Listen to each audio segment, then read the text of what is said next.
Leero tuli wano ku Gabriel Collection offices tuzze kulanga partnership yaffe nze brand ambassador wa perfume eyitibwa My Woman eya Collection. Balabye nga gundi Mr. Gabriel yabanyonyodde nti abadde mu Uganda emyaka 10. So alabye brand yange bwezze etambulamu n'alaba progress gye mbaddeko gino emyaka gyonna n'asalawo nti ajoininge anteeke ku gundi ku collection ye nti promoting entambule nayo nga ambassador. Oli ku perfume yekka oba n'ebirala byakola? At the moment tuli ku perfume. Yes, tuli ku perfume ebirala bayinza okubigattako mpolampola, ayinza okupanza ayinza okuba omuntu omulala abi representing but nze on the perfume called My Woman. Otwalabye nga invitation eriko omukyala Simbi Sanyu tugamba Simbi Sanyu agenda kujjanga yeka tugenza okulaba ate n'omwami agiddeko ne tugamba babiri bonna ba ambassador oba omu ambassador. Nedda nga bwala nti ne team yonna nze nayo my agent is here, my assistant is here, team ntambula nayo omwami owange aze wano okunsupportinga nga mukyala we naye olusabira ne events eza movies abalaunchinga n'ebyo byonna nange nembeerawo kyaza okukola leero. Perfume eno ya muntu wa bbeeyi yekka oba ne kubanga olumboogedde wano mpulidde kigeto abantu ba geto tubaleetedde naye ate mugenza okukakana mpulira $, simanyi $2 n'engamba perfume yo batunda $2 naye abadde abanyonyola nti waliyo perfumes nnyingi. Eno perfume eya My Woman yeya $2. Naye kati balina perfumes endala smaller size which are going to be ebbeeyi entono. Just abanyonyola because they know we're talking about My Woman. Yeyo keri ku $2 but waliyo perfumes endala eziri cheaper. Omuntu yeetaaga okujja ku Arena Mall ku dduuka lya bategeere nti waliyo zino endala because there are so many other perfumes. Okay. Endorsement yakumeka mulamu obusi? Nasizibalangako.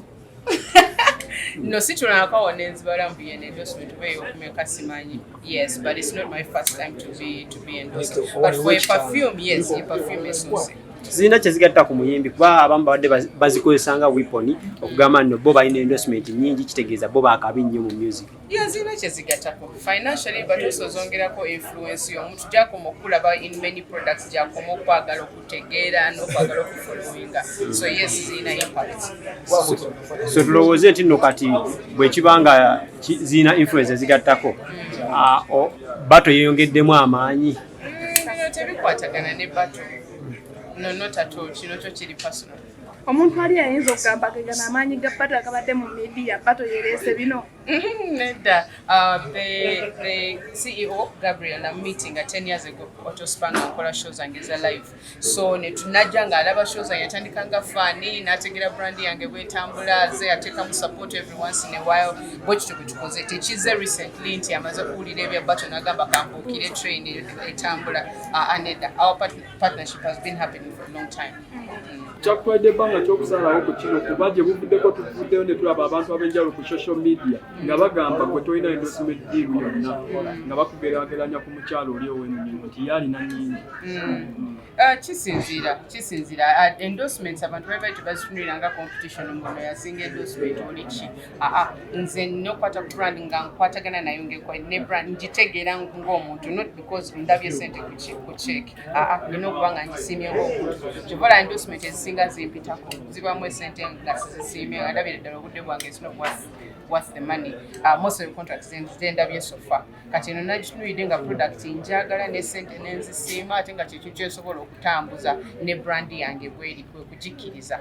Tulabye sente ezibaddeko nga sente empitirivu naye abasinga ne twekanga naye kitero twewunyisa ebiseera ebisinga babisaawo tebakuwadde omuyimbi bamuwadde sente bwezityo oluvannyuma lw'ebbanga ne muvayo ne mugamba abasajja banzi babankozesa ddiiru etaliiyo kituufu sente zino bazikuwadde obukadde 3 oba ezo deals endala nze sizibeera.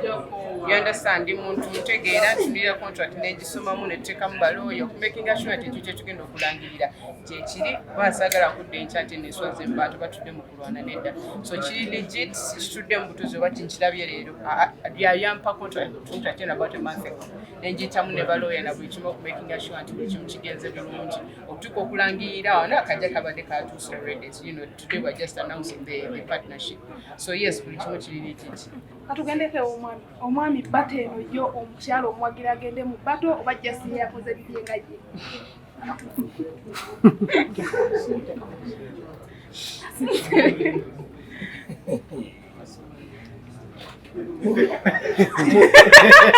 Mubirundeka. Kibawoneka. Mubirundeka.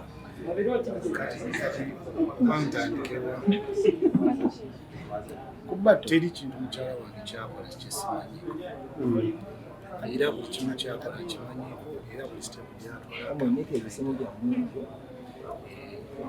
oli awanze yatambula batu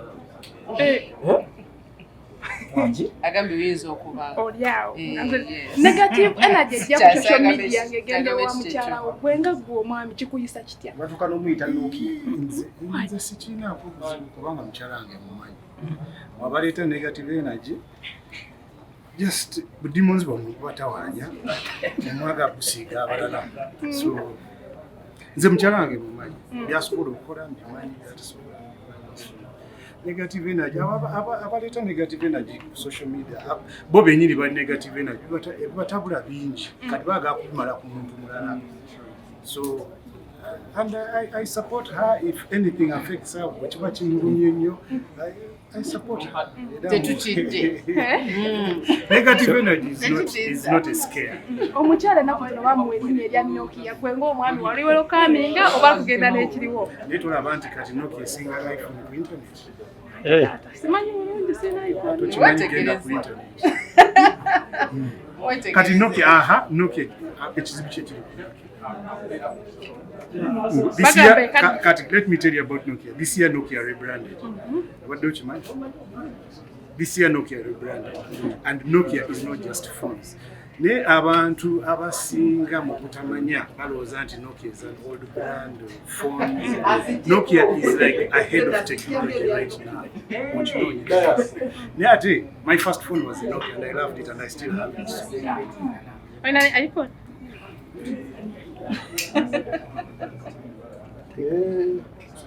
Ilikuwa ni kama ni iPhone nyingi ni zenakasula ni Nokia mecha. Please. Senga bija upside down.